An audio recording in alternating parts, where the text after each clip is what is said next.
Ladies and gentlemen, please, shall we begin?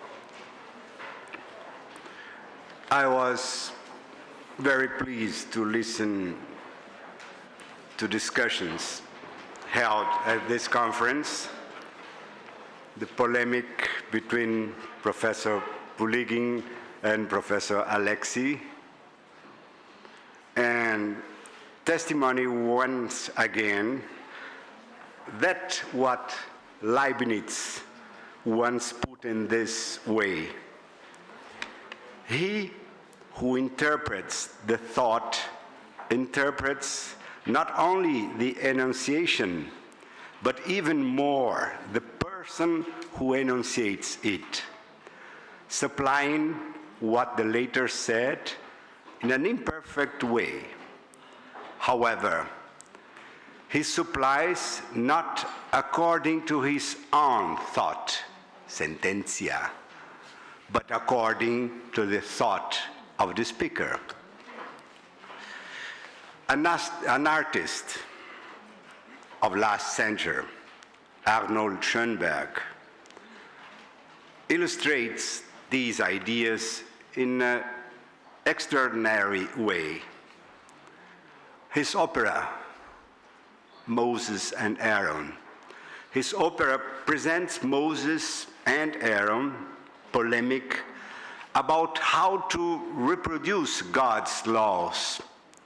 Moses says God's words to Aaron, and Aaron then sing these words to the people. Moses gets mad with Aaron's imperfections. In the opera, Aaron and everybody sings except for Moses, who only speaks.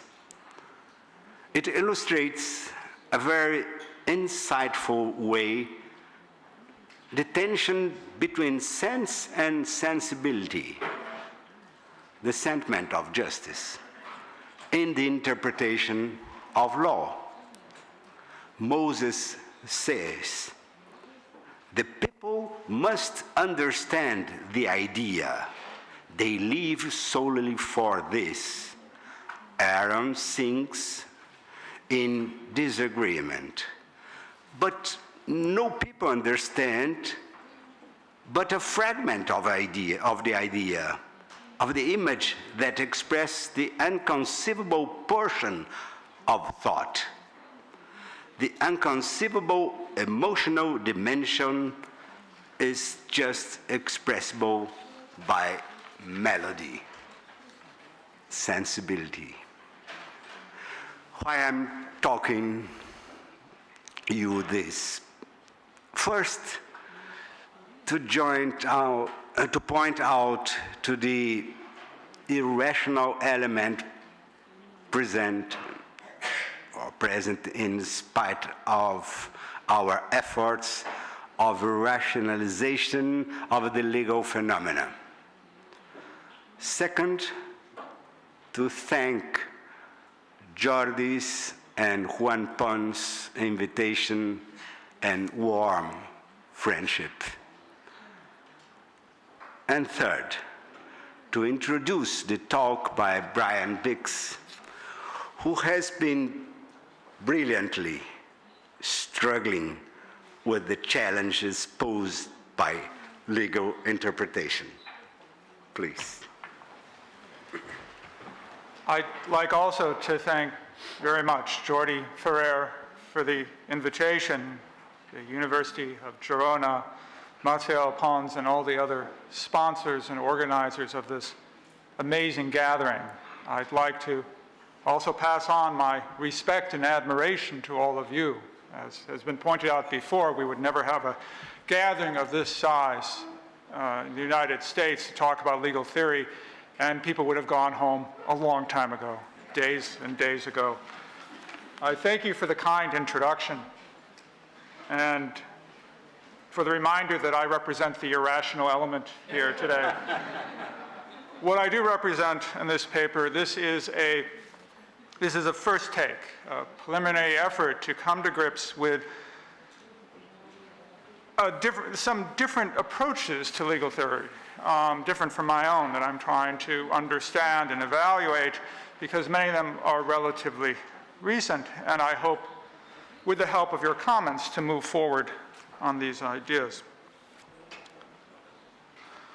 One persistent mystery of jurisprudence is the wide range of theories about the nature of law, even if one only includes theories that have been put forward by well-regarded theorists and have at least to some extent survived the test of time.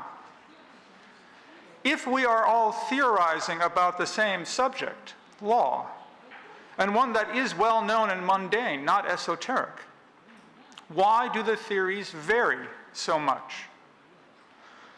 One basic disagreement seems to come at a foundational level regarding what it is that theories of the nature of law are describing, analyzing, or explaining. Does the theory explain the practice of law? And if so, is it the practices only of our legal system or a select number of similar legal systems? Alternatively, is the theory explaining an idea or ideal of law that transcends current or past practices, perhaps a Platonic form or some moral or political ideal? This paper will offer an overview of the different approaches to theorizing about the nature of law, focusing on the justification and value of theories grounded in ideals or objectives. The first part discusses how many mainstream theorists have transformed theorizing about the practice of law into theories about the concept of law. The second part offers a quick overview of a number of theorists who offer theories fairly characterized as based on an ideal or teleology of law. The third part revisits some basic methodological issues relating to the evaluation of differing approaches to legal theory before concluding.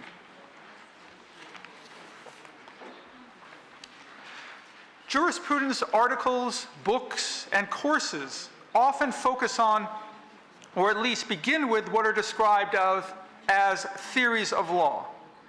However, it is only on rare occasions when it is made clear what is being explained by the theory. Is it the particular institutions and practices that go under the label law or legal system? That would seem the obvious response, but it immediately raises problems. If the theory extends beyond the theorist's own legal system, after all, it is usually labeled a theory of law, not a theory of American or English or Spanish law, how do we know which normative systems are included and which are not? In other words, if the theory extends beyond a single identified normative system to a group or category of systems, then there needs to be some way to identify the category, to determine the boundary lines. As Scott Shapiro noted earlier today, one cannot go simply by the term, here the English word law. First, because this term, like most if not all labels, has uncertain and imprecise boundaries. And second, because communities where English is not spoken may not have a word which corresponds sufficiently to law. The term in the local language may be broader or narrower or overlap only in part. One alternative is that perhaps something entirely independent of us can ground the category law. In other areas of philosophy, this external grounding might be a Platonic form or idea. That there is a category law in some other realm, of which all legal systems in the history have only been imperfect realizations, just as all present, past, and future existing leaves are only imperfect realization of Platonic idea of leaf. As an alternative advocated, to varying degrees of explicitness, by H.L.A. Hart, Jules Coleman, Joseph Raz, and others, is that the proper focus of a theory of law is the concept of law. Thus is Hart's famous book on legal theory called The Concept of Law. However, it is Joseph Raz who has given the most attention to articulating the nature and justification of conceptual analysis as a methodology in jurisprudence. Raz has argued that theories of the nature of law are theories explaining our concept of law. There are no significant metaphysical assumptions to such a claim. A concept is just a thought category that helps us order our world. For conceptual analysis of this sort, we do not need to assume, with the Platonists, that there is some object in another realm of existence that the concept tracks. Nor need we assume, with the natural kinds theorists, that the world somehow sets the boundary for the category the concept names. At first glance, then, conceptual analysis is primarily a matter of identification and boundary lines. How do we determine what is inside this category, law, and what is outside? Through conceptual analysis, we ascertain what the essential properties are, in this case, the essential or necessary properties of law, keeping in mind that essential and necessary properties here refer to nothing more ambitious than the criteria our concept sets for the category in question. Additionally, Raz argues, our concept of law is part of our collective self-understanding. Theorists are not free to choose just any concept of law, for example, according to its usefulness in social scientific research. As our concept of law, the concept is parochial. Other communities, past and present, have had different concepts. However, as a concept that we can and do apply to all other communities, present, historical, and hypothetical, the concept is in that sense universal. The connection between the concept and the objects or practices referred to by the concept are not easy to delineate clearly. Nigel Simmons once asked whether our concept of law was, quote, true to the nature of law, unquote. But this assumes that we can speak of the nature of law separate from our concept or our concepts, and that may not be possible. Of course, one can criticize a theorist for misidentifying or misdescribing what our concepts are, but the concepts themselves seem to be, in a sense, beyond criticism. However, if one focuses on the way concepts interrelate, for example, according to Raz, that our concept of law is connected in basic ways with our concepts of authority and our concepts of reasons for action, there does seem potential grounds for criticism. For example, that a concept does not fit well the practices it purports to describe and demarcate. Additionally, a focus on concepts for a practice is unlikely to pick out the consequences, the concepts for a practice like law is unlikely to pick out the consequences in the world of the practice the concept names. At least the concept will not pick out all such consequences. This ties in, I believe, with Scott's points earlier, the difference between necessary elements of concepts and their implication. One response is this merely reflects a difference in disciplines or a difference in projects, that in our conceptual analysis we are doing philosophy of law, not sociology of law. In a series of papers, Brian Leiter has challenged the use of conceptual analysis in legal philosophy, and indeed all philosophy. He argues, following Quine, that there is no a priori truths, and that conceptual analysis, insofar as it purports to discover such truths, is just armchair philosophy based on the philosopher's intuitions, where there's no reason to assume that these are shared by others. This is not the time to consider that critique at length. Suffice it to say that Leiter's critique appears to allow, indeed to assume a concept of law, if only at a rough folk level, which seems to leave the door open to the possibility and possible value of analyzing that concept. Now, I note here that Brian, at least in today's paper, tried to foreclose that, but that's a debate for another time. I assume at some point he'll host a conference at Chicago where all the naturalists and anti-naturalists can get together. But for now, we must move on. It is a central assumption of modern theories of social practices and institutions, at least for hermeneutic or Verstehen approaches, as contrasted with purely behavioralist approaches, that since social practices are established to serve some human purpose, a reference to and focus upon that purpose is valuable and perhaps necessary for a proper understanding or explanation. And it is a commonplace that for many purposive activities, having the purpose in mind is necessary and central to understanding them. For example, one can imagine two people throwing a ball back and forth, where alternatively, A, they might be doing this just for the joy of throwing and catching a ball. B, it could be a competitive game where one wins by making the other person miss. Or C, it could be a cooperative game where the objective is to see how many times the ball can be thrown back and forth without either person missing.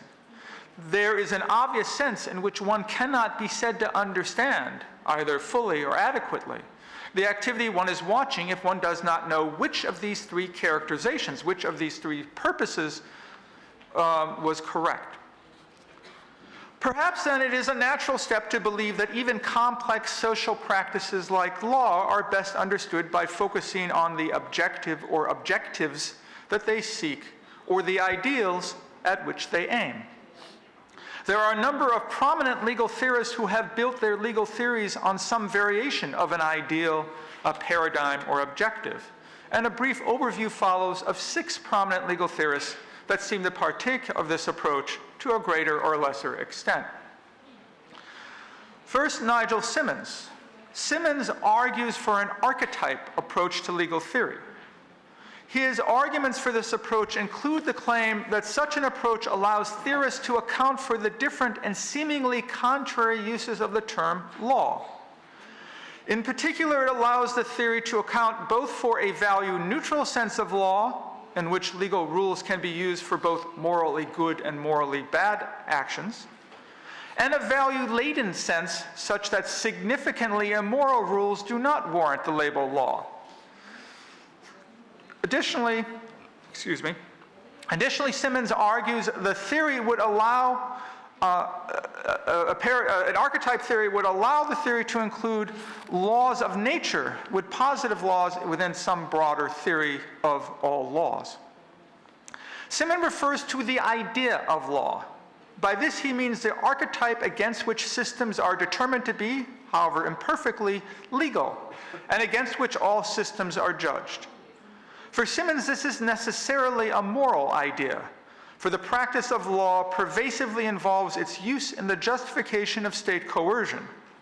And so the proper question is, and here I'm quoting Simmons, what must law be that it can justify the use of force?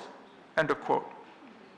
Simmons' position might be seen as a bridge between conceptual and ideal-based approaches, a theory that can both focus on the concept of law and also to see the way that the concept works within our practices, and to see how our beliefs about law structure our practices. One might also note here John Finnis's notion in the course of commenting on Simmons's works. Finnis offered an interesting different reading, not so much law as idea, as laws as ideas. Legal rules begin as ideas, as objectives, as reasons. And only if this origin is understood can laws and also law be understood. We will consider Finnis's own approach below. Secondly, and briefly, Mark Greenberg. Mark Greenberg, in a series of recent papers, has challenged conventional assumptions underlying most analytical legal theories, in particular challenging the assumption that social facts and practices can determine the content of law without the addition of value facts.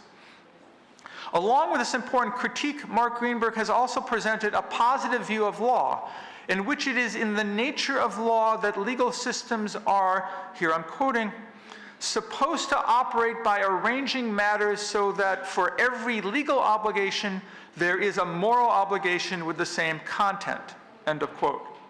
Here there is a seemingly clear connection between the theory of the nature of law and the aspiration all legal systems have or are said to have. Again,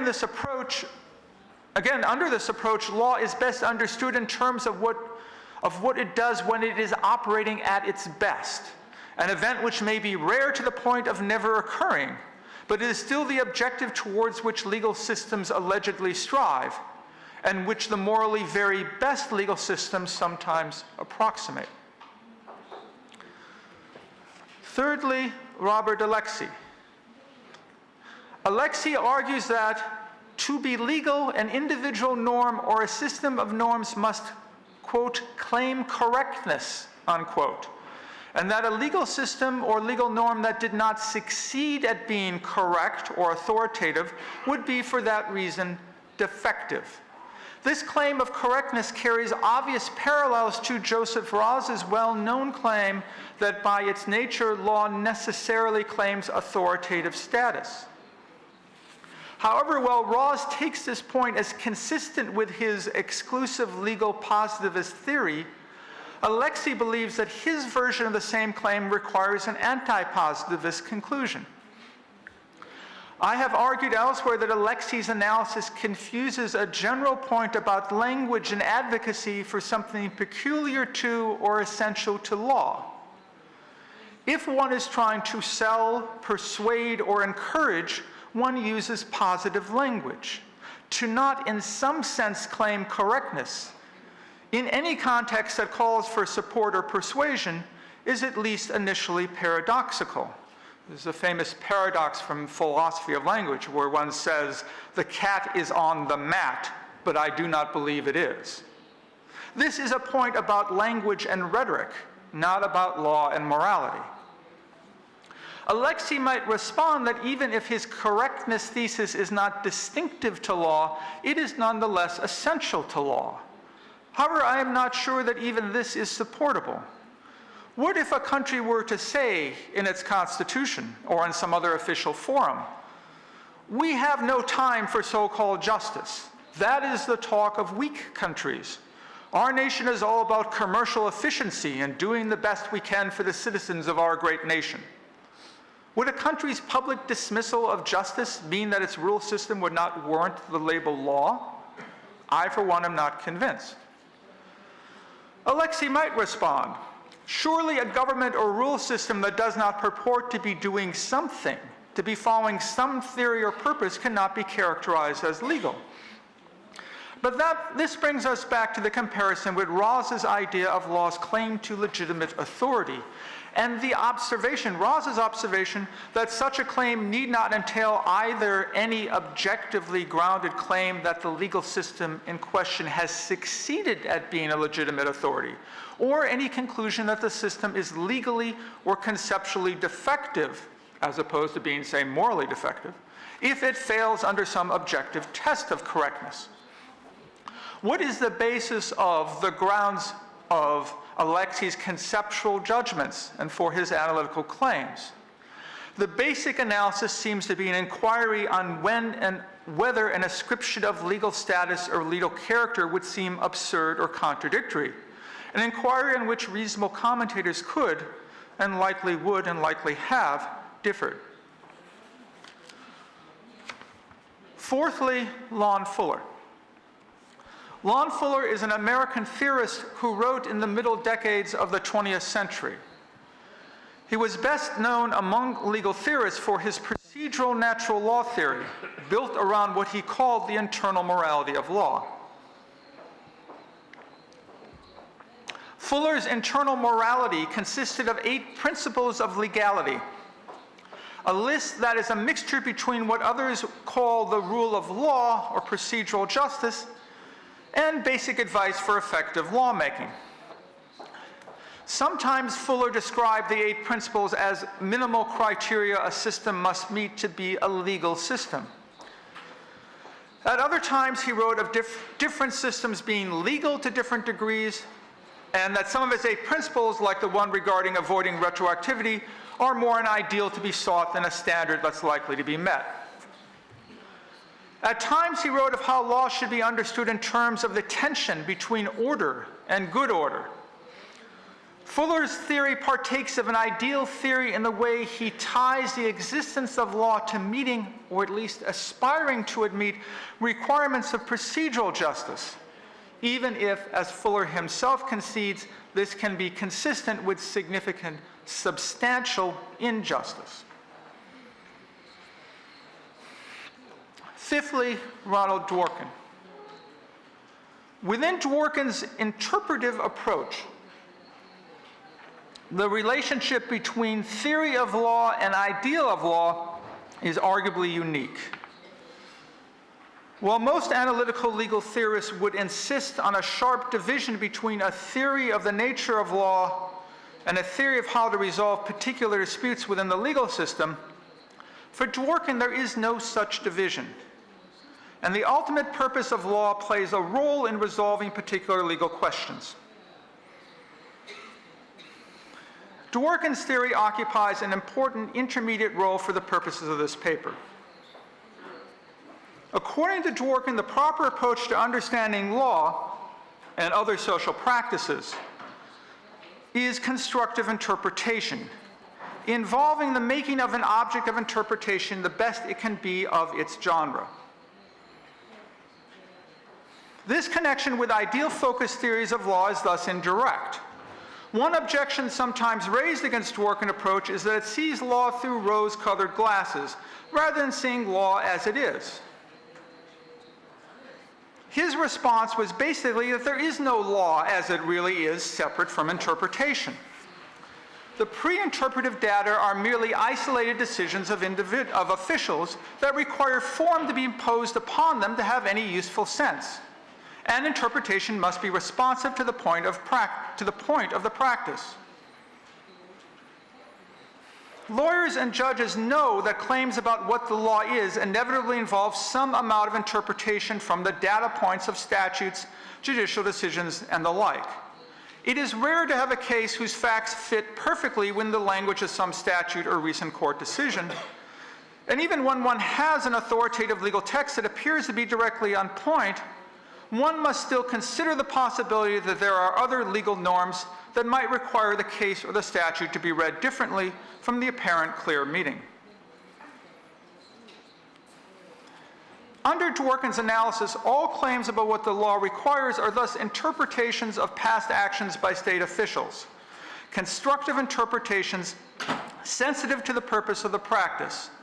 And since the purpose of the practice is, as Dworkin sees it, the justification of state coercion, then the interpretation of past official actions must be as morally, politically good as possible. Under Dworkin's approach, it is not so much the theory, but the act of legal interpretation prescribed by the theory that aims at an ideal.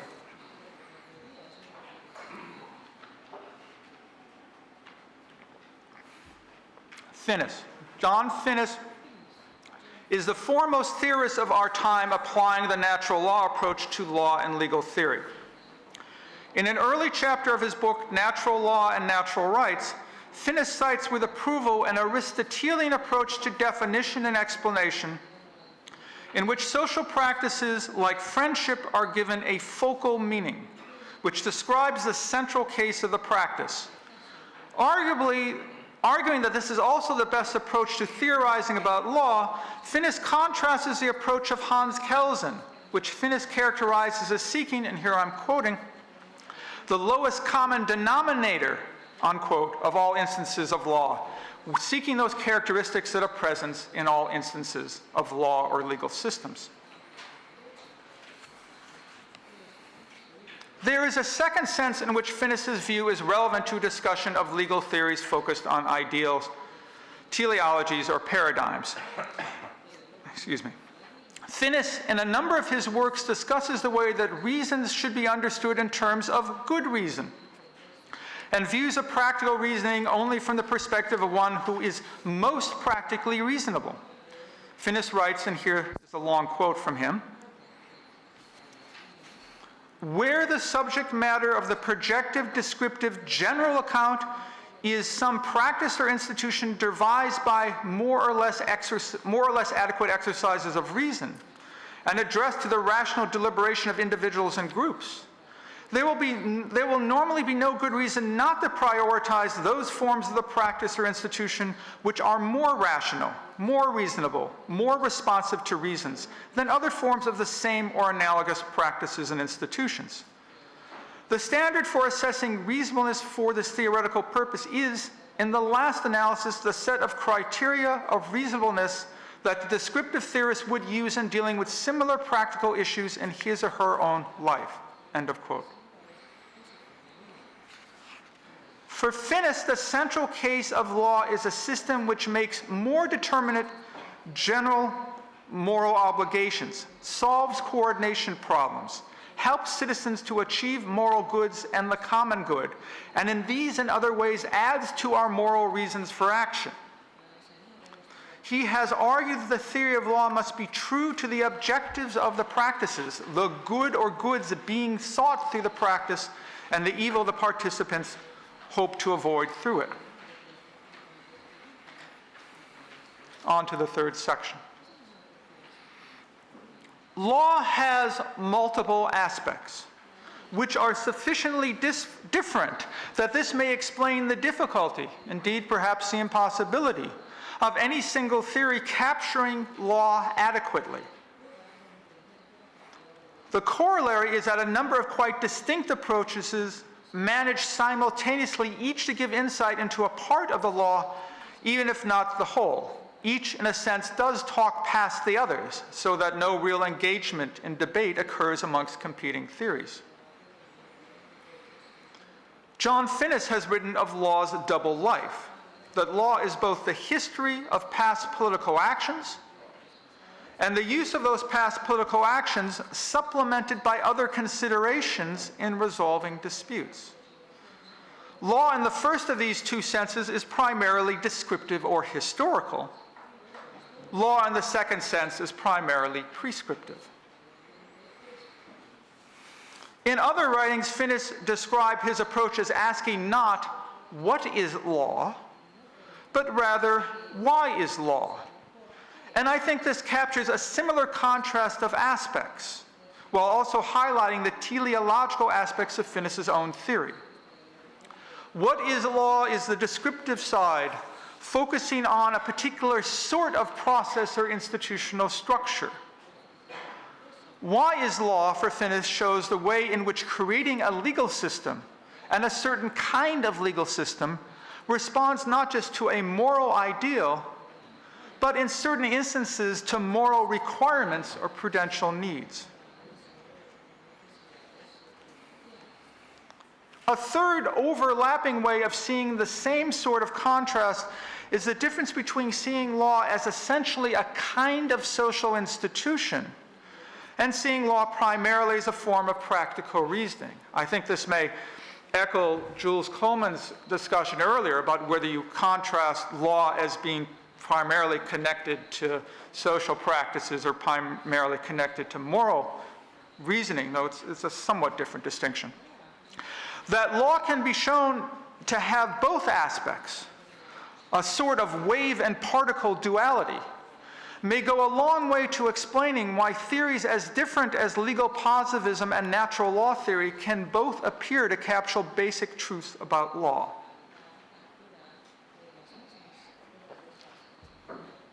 Returning to the primary theme of the paper, what are the arguments for and against seeing an institution like law in terms of its ideal or its objectives?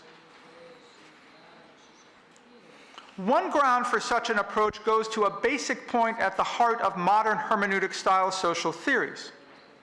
As noted earlier, the argument that theories about the social practices and institutions need to be different from theories, for example, in the physical sciences, for the reason that social practices are established and maintained for some purpose.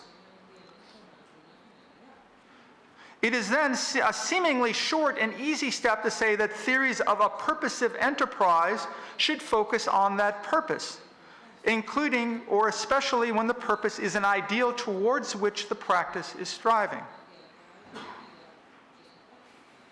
On the other hand, the viewing of objects in terms of some ultimate goal or perfect formation seems to invoke a classical Platonism, with the forms or ideas, or the teleological analysis found in Aristotle's work and some medieval thinkers, all of which were long ago rejected by mainstream philosophy, at least secular philosophy, and at least for human beings and social practices.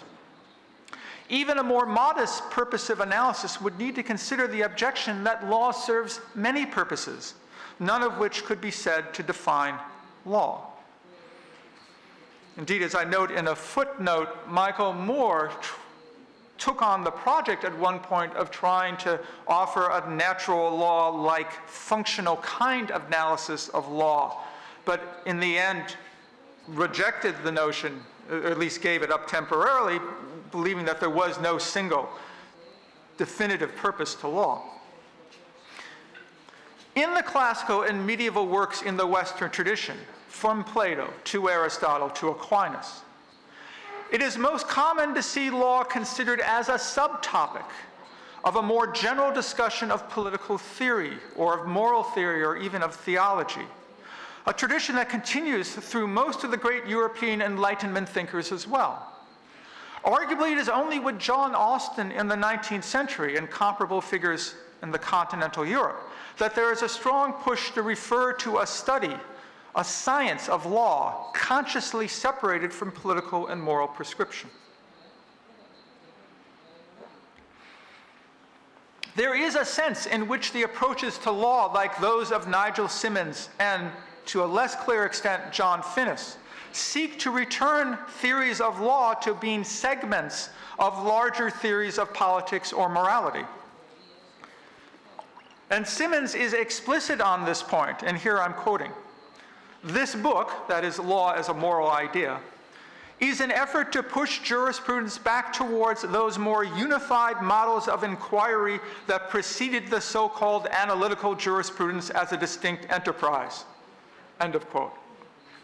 With Finnis, it is more a questioning of theoretical objectives other than the determination of how law fits within practical reasoning and our moral reasons for action. At one point, Finnis declared that legal positivism's claims are all either trivial or matters competent lawyers have always known. What arguments can be brought against the construction of theories of law around ideals, objectives, or teleologies?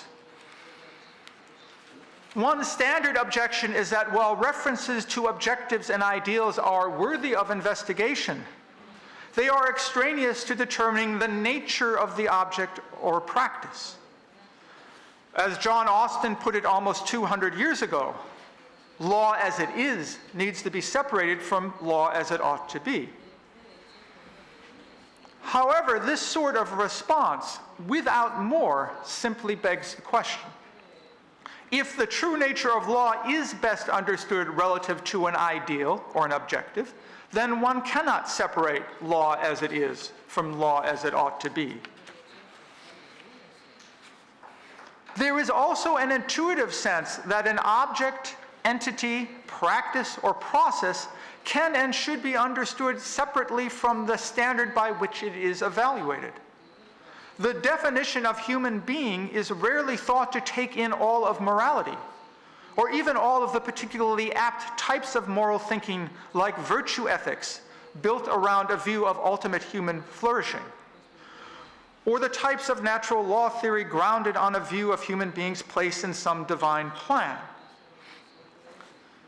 This does not deny the importance of evaluation or the connection between the standards of evaluation and the nature of the object, practice, or process to be evaluated. At the same time, one must take seriously an argument like Finnis's, that one can only understand argument if one understands what a good argument is. There are objects and concepts which seem explicable primarily through their highest or most perfect instantiation, even if such perfection is unlikely ever to be seen in the actual world. A different objection is grounded in what may be the dominant current approach to theories of law, conceptual analysis.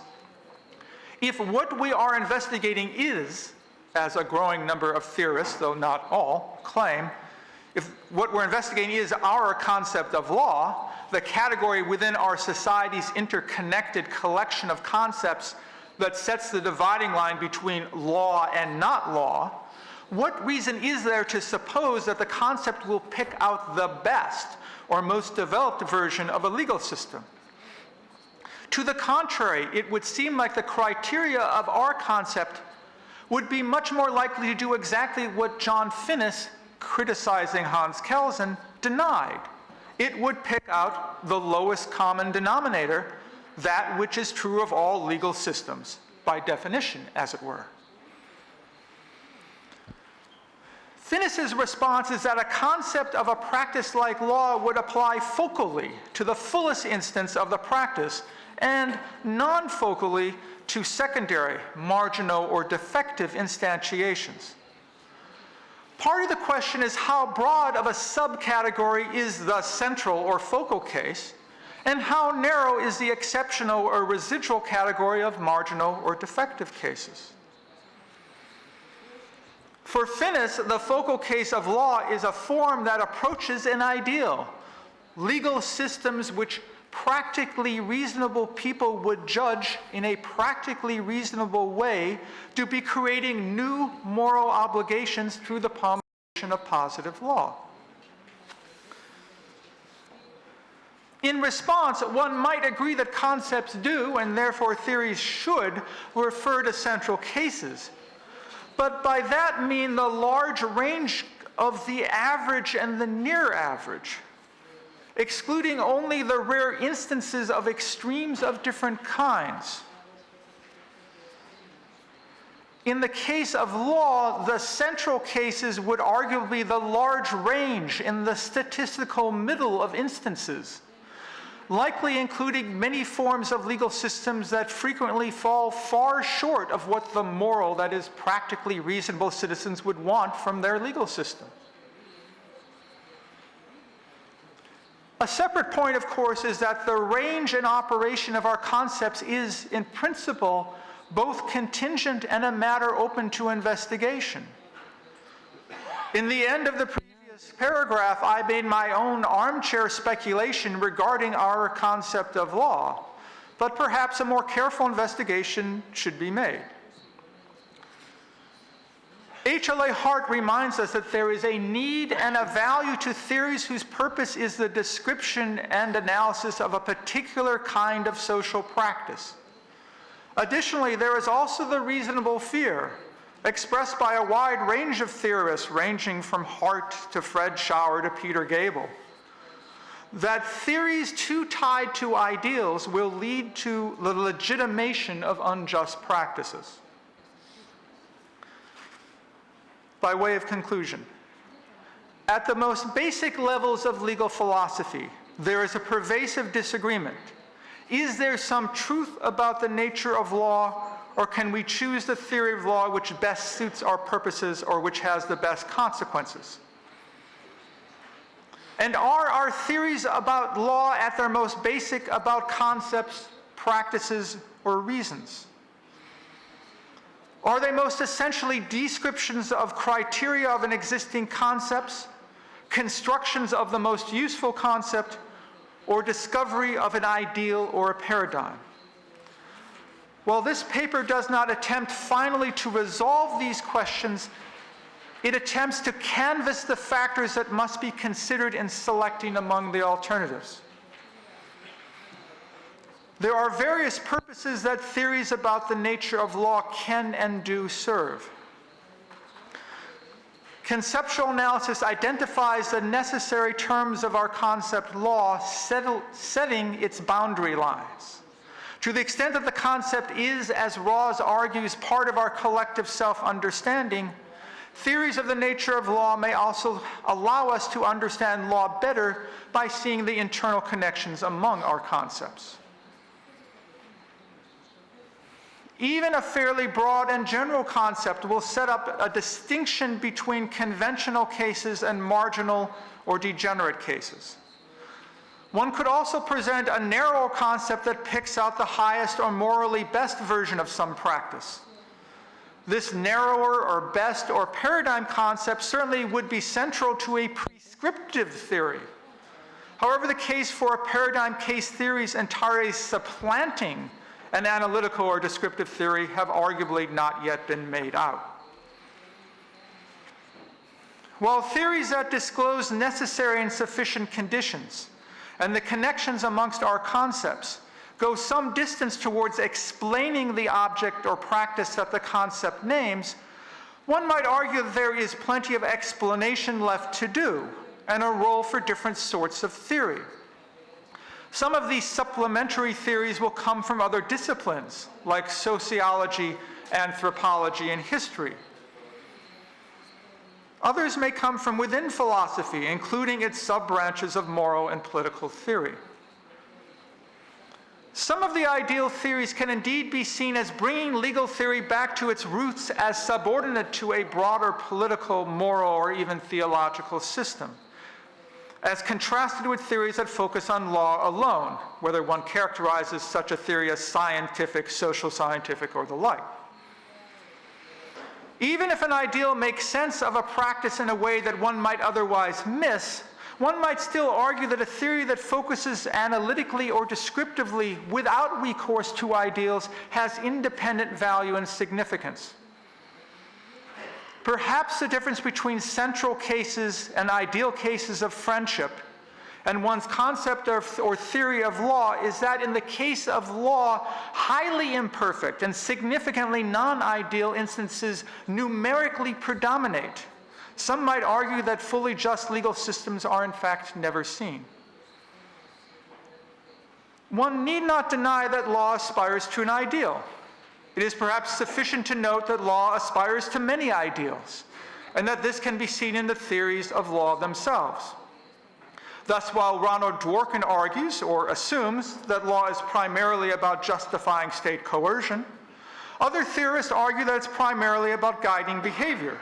While many theorists believe that law aims at justice, the law and economics theorists assert that it aims at efficiency.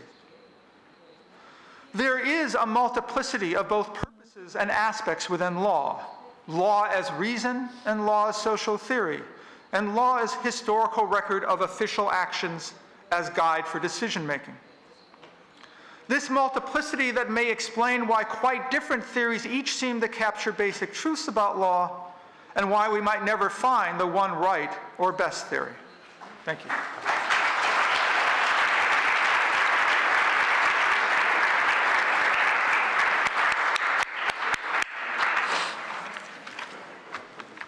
Thank you for this rational speech, not irrational. I'll do the irrational part during the questions.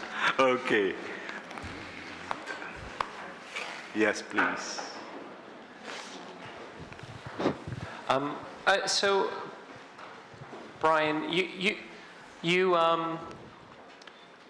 make it seem as if the best explanation for why one would impute ideals or purposes or ends or aims to the law is that one is taking a hermeneutic approach to the law, or that one sees law as being continuous with theory of practical reasoning or something like that. And that may be true for somebody like Finnis, but I mean, for many of the other people that you mention, and you left out, I mean, Joseph Raz, for example. Well, I mentioned Raz. I take him as not being an ideal-centered theorist. Except that he imputes a moral goal to law. A moral claim, but not... No, not a moral claim, a moral goal. Yeah. I just discovered this last week in the 2003 article to the one in the new collection. Anyway, trust me, it's there. Personally, I think that law has a moral aim, and people like Mark Greenberg, Ronald Dworkin, there was another person I saw. Nigel Simmons. No, not Simmons. Anyway, Alexei. I think that these people actually are doing some form of conceptual analysis, that they think that the proper analysis of the laws is something which has a name. So, for example, hearts have functions, and that's not because anyone's taking a hermeneutic approach to hearts. So epistemologists think that belief has a name, namely the truth. Names purport to refer. I mean, this is, clocks are supposed to tell time. I mean, these are attributions of aims, ideals to objects which come about just because of an understanding of what kinds of things these things are, and they involve no particular, like a deep methodological commitment to any of the things you mentioned. Now, I'm not denying that maybe some people, they are talking past each other, but they may be actually doing the same thing, just coming out with different positions. And I think we ought to take that seriously, and I worry that your approach doesn't take that seriously enough. No, it is a good point, at least certainly to the extent that it shows I need to be more precise in my categorization. I'm not stating that law is, or that anyone claims that law is something we just happened upon, and there it is out there, this strange practice out there. I repeat throughout, law is a purposive activity. It's there to achieve some goal, and I'm happy to admit with Rawls and others and that part of the goal most legal systems have can be characterized at least as partly moral, and whether it's entirely moral is neither here nor there. What I was focusing on in the paper are not, I'm not antagonistic to theories that claim that law is a purpose. I'm questioning the theories that go a step further and ground the theory from the starting point is the ideal. To what extent does it reach the ideal, and to what extent it doesn't reach the ideal, it's not fully law. And of the 6 people I discussed, it fits them some better than others. You're shaking your head. I think there's room to clarify. There's simply the point that there's a difference between what someone like Alexei is doing and what someone like Rawls is doing.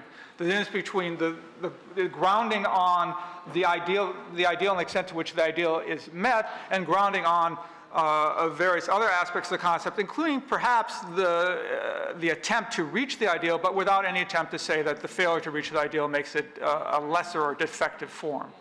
But we may need to talk about this more.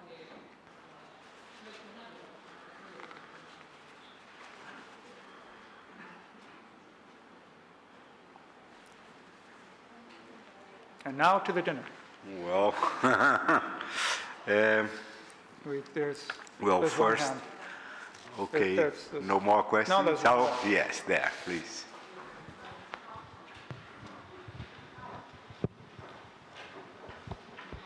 Yes, Brian. So, sometimes it seems to me problematic to... Hello? Yes. Yeah. Sometimes it seems to me problematic to do the kind of project you want to do with the notion of ideals or the view that there is something beyond our practices. And I thought that the most successful strategy probably is considering what actually Finn is considered in the first chapter, but does not develop it, because he focuses so much on the formation of concepts. But I think that probably the most successful strategy is considering exactly what the man of practical reason does. So focuses on action rather than on theory, on ideals. So I just wonder what you think about this, because all these projects seems to me so counterintuitive. The question is, well, how can all these things guide action? Yeah. Yeah, well, it's a point I've mentioned elsewhere and at a little bit greater length. It seems to me one way to understand the disagreement between legal positivism and natural law theory is that legal positivism focuses more of what Hart says in the postscript. There's a need for a descriptive social theory of a certain type of social practice. Here's a social institution, let's describe it.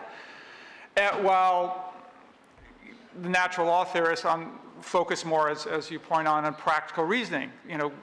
What should, as Finnis says in the title of his article, what should I truly do? What should I do? And to what extent does law fit into part of what I should do to help build a moral society? And then later, what should, in what way does law, or at least good law, affect my moral reasons for action? And it seems to me that the focus on practical reasoning and the focus on doing a certain type of social theory lead you in different directions that may overlap to some extent, but not entirely.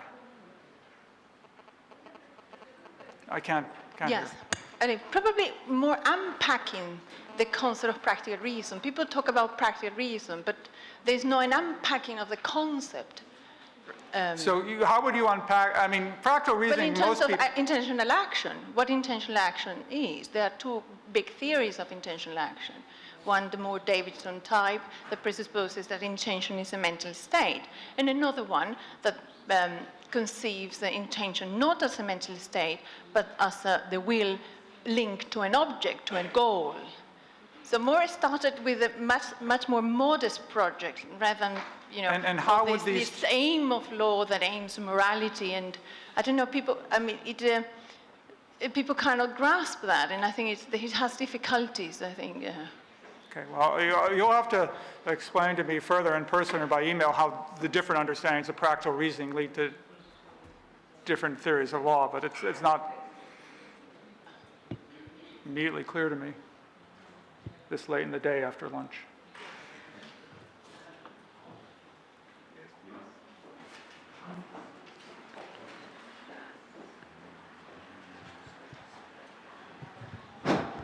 Brian, two quick questions. I've been wondering for some time, what exactly is our concept of law?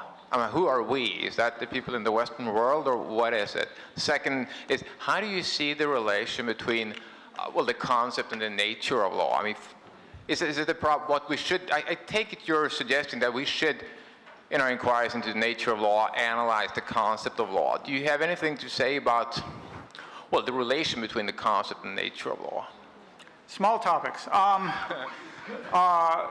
So the idea of our concept of law is something that's been used both in Joseph Rawls's work and, if I'm remembering correctly, Jules Coleman's work as well. And so the question is, who is this we? There's a series of American jokes where these two characters, one has a Native American sidekick and they're surrounded by other Indians, and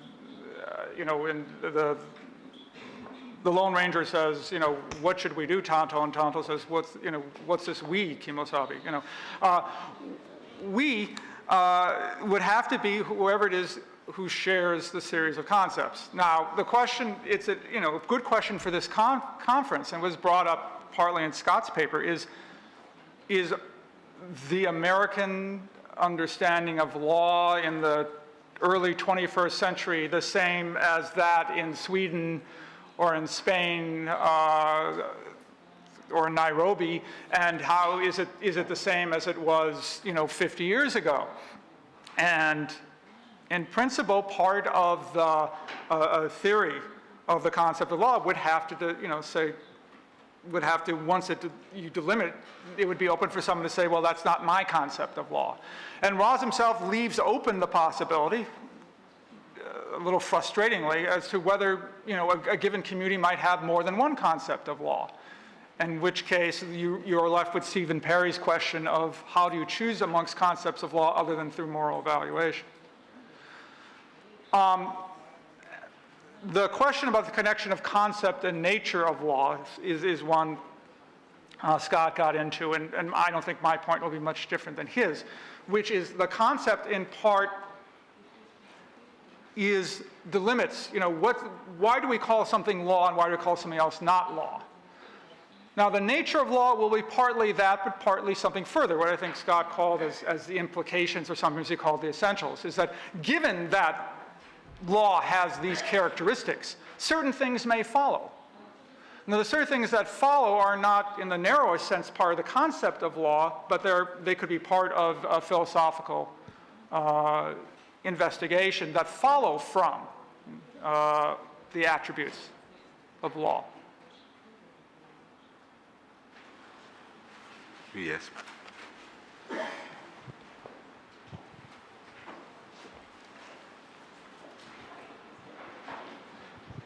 Professor Bix, I have to tell you, I'm maybe one of those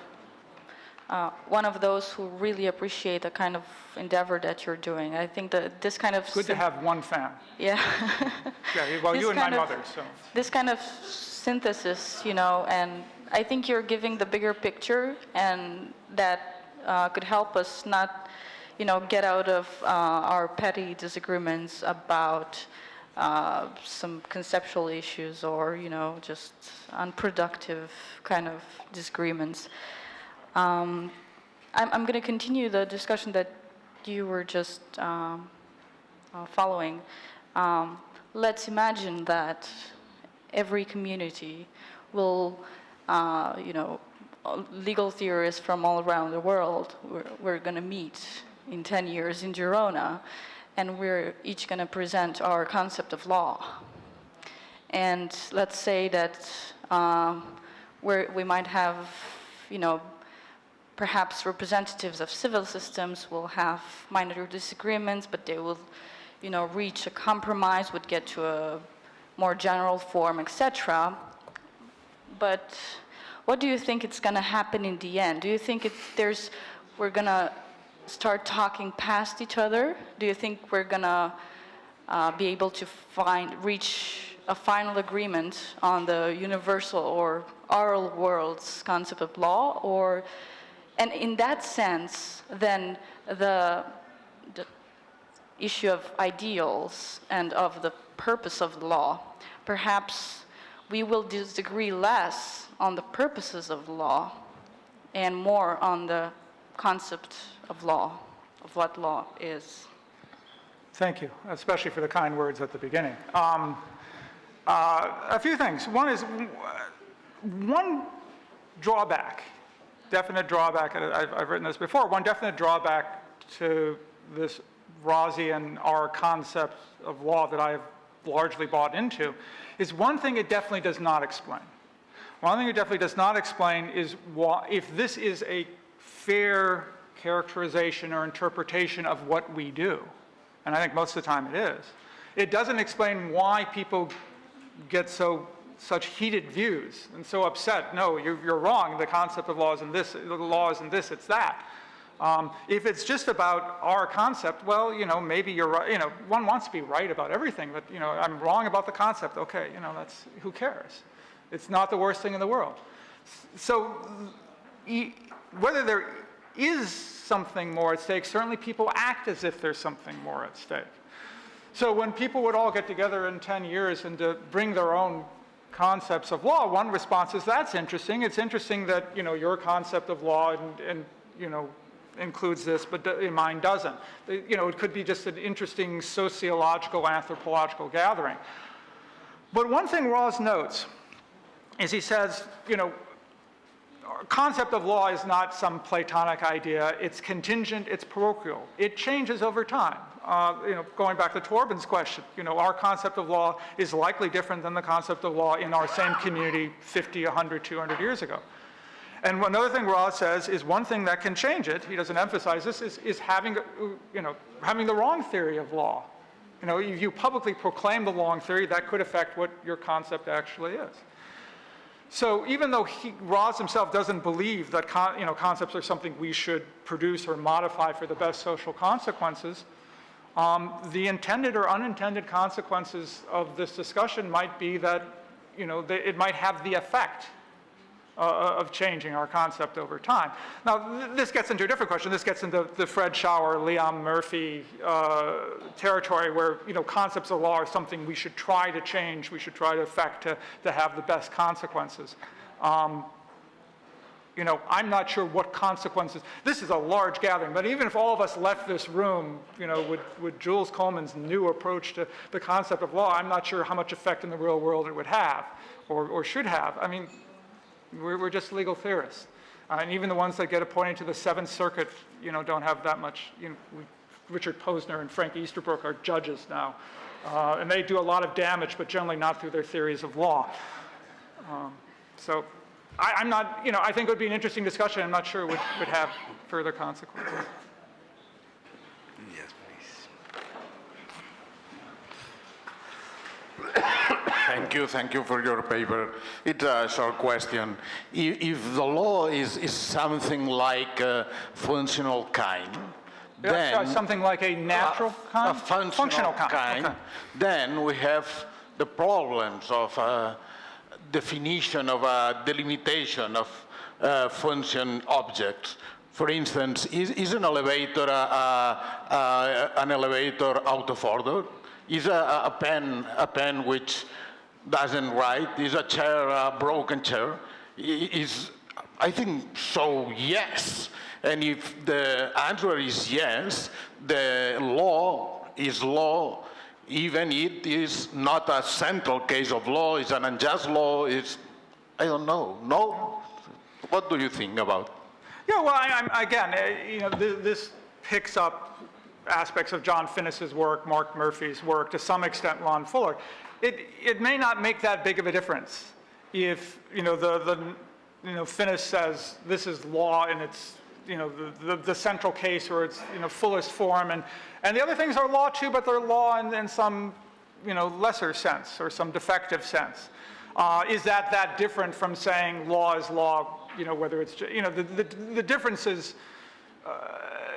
between the legal positivist perspective and the ideal form perspective may not be that great or that significant. I think you're right.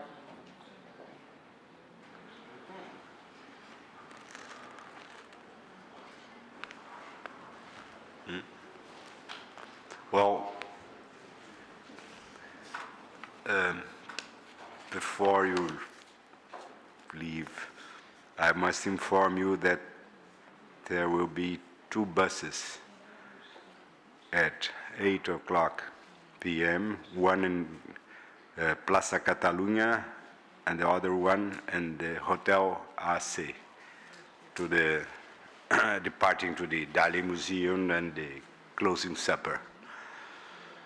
And second, I would like to ask Dr. Ana Maria Gelli and Dr. Moreso, and Dr. Elena Lauroba to come to the end. Thank you very much for your speech.